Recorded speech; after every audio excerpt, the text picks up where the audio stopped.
I'll kill you. I'll kill you. You can have to kill me. Watch this. Attention all gun owners. If you want to enhance your self-defense skills and gain invaluable insights, drop everything. This is the story of a woman who tried to defend herself using a weapon and is now facing severe backlash.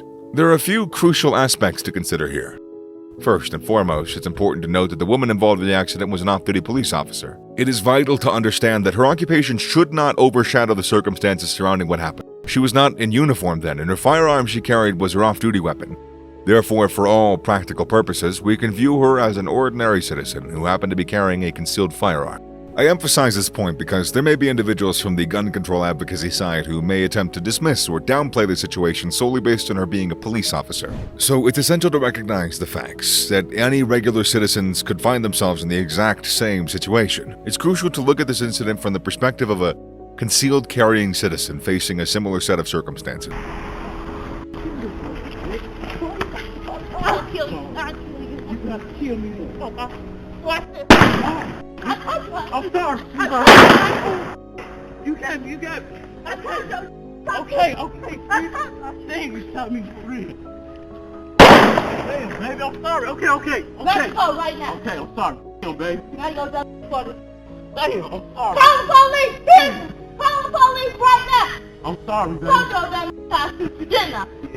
Didn't I? I don't want to die. Didn't I? I don't want Didn't to I? die. Yeah, baby. Didn't I just say I'll kill you? I'm sorry, Didn't I baby. just say that? The video opens with another challenging day in Southside Chicago, where the streets can be tough and gritty. In the footage, we witness a tense situation involving three individuals confronting and seemingly attempting to attack a lone man. Suddenly, a woman steps in, assuming the role of a mediator, perhaps trying to diffuse the escalating tension. After a few moments, the three guys decide to walk away, leaving her engaged in a conversation with the remaining person. Just as she turns her back, seemingly ready to leave, the individual launches a surprise attack on her. From what the reports state, it seems that he was trying to grab a hold of her gun, which was indeed his intention. But how a remarkable lady friend swiftly reacts, channeling her inner usher and hitting him with an unexpected move that caught everybody off guard. Now, let's reflect on the valuable lessons that we can derive from this gripping video. The first lesson we can learn from this incident is the power of a firearm as an equalizer. If our brave woman here hadn't been armed, this video would have taken a completely different and potentially tragic turn. It's a simple reality that most men are larger, naturally, and stronger than women. Therefore, when faced with a violent attack from a stronger individual, the only thing that truly levels the playing field for women is having a firearm for self-defense, or a big knife, but preferably a firearm. Another crucial lesson that we can take away from this video is the importance of keeping a round in the chamber. I understand that some people prefer to carry guns without a round chambered, and if that's your personal choice, that's on you. That's perfectly fine. Moreover, it's essential to be aware of the limitations and the drawbacks associated with that decision. In this particular situation, she had only one hand available to reach for her gun and pull the trigger. It was that initial shot that managed to repel her attacker and give her a vital moment of respite. Even then, he continued the relentless attempt to grab the gun, coming dangerously close to succeeding. But the second shot, fired in quick succession, finally deterred him from his grab. Without a round in the chamber, I doubt he would have wrestled that gun away from her. Let's be clear. It wasn't some superhuman strength on her part that kept him at bay. It was the sound of that gun going off and the impact it had on him. The third important lesson that we can draw from this incident is that the gun control measures simply do not work when it comes to dealing with criminals. It's disheartening to see that this woman was genuinely trying to assist the man involved. You can even hear her expressing her intention to help in the video. Yet, despite her compassionate efforts, this deranged individual still launched an unprovoked attack on her. This incident highlights the cold reality that someone who lacks empathy and behaves irrationally like this attacker will not think twice about disregarding gun laws. He had no qualms about assaulting a woman who had just come to his aid moments ago.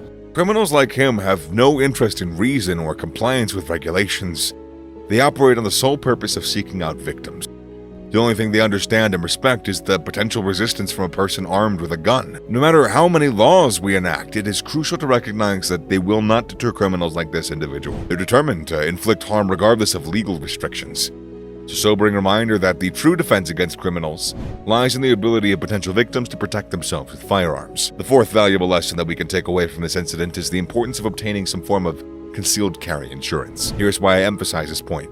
Despite the fact that this woman faced no criminal charges for defending herself, she found herself facing a civil lawsuit from the family of the man that she shot and unfortunately killed. Yeah, you heard that correctly. They sued her for protecting herself against their family member who had violently attacked her. It is a startling reminder that even when acting within the boundaries of self-defense, legal battles can still arise. Having concealed carry insurance can provide crucial and financial protection in such circumstances. Helps cover legal fees, potential damages, and other expenses associated with defending oneself in civil court. While we hope to never find ourselves in such a situation, it's essential to be prepared and safeguard our rights and financial well-being. So consider the unpredictable nature of legal proceedings. It is wise to explore concealed carry insurance options so that they can provide the necessary support if ever faced with a civil lawsuit resulting from a justifiable self-defense incident. Regrettably, we find ourselves in a society where even after using a gun to protect our own lives, the family of the person we defended ourselves against can turn around and launch a lawsuit to bankrupt us. It's a disheartening reality. While we may succeed in the criminal case, we still have to face the following civil battle.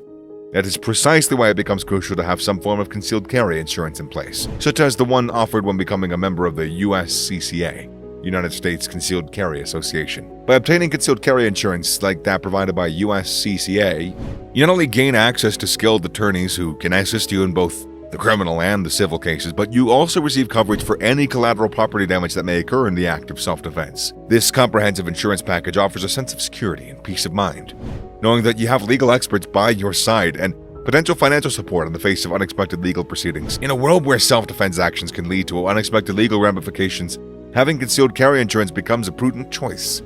It's a way to protect yourself not only from physical harm, but also from the potential financial and legal consequences that can arise from just defending your own life. Imagine for a moment that in the midst of an intense situation, a couple of those shots had missed their intended target, and the potential property damage and associated costs could quickly escalate.